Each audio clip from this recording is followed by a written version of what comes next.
আর private কারটা উদ্বোধন করার সময় আসেন কেন? গাড়ি আরেকটা বানাই দিয়েছে 3 চাকা, খুব হাই কোয়ালিটির গাড়ি। এটা ব্রেক তাই তো?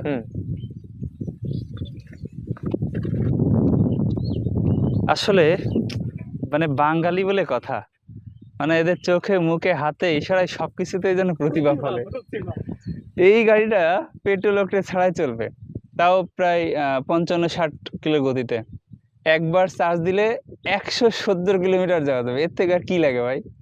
হ্যাঁ, পেট্রোলের জন্য সিরিয়ালে পাম্পে পাম্পে যে লাইন দিবেন অক্টেনের জন্য, দরকার নাই। ইয়াসিন ভাইয়ের সাথে যোগাযোগ করলে এই কালারের, মানে এটা আমি রয়্যাল এনফিল্ড চালাচ্ছি ভাই, একটু ওই এই সাথে একটু ক্লোজ শটের। এটা ভাই লোড, শুধু লোড টানার জন্য। এর যে সাজাবো, যে মডিফাই করবে, সময় সুযোগ আমার মোটে হচ্ছে না বর্তমানে। আমি নেওয়া সম্ভব, খুব চাপের ভেতরে আছি, কঠিন কঠিন চাপের ভেতরে। আসলে ওকে ওকে ওকে ওকে, না না না না।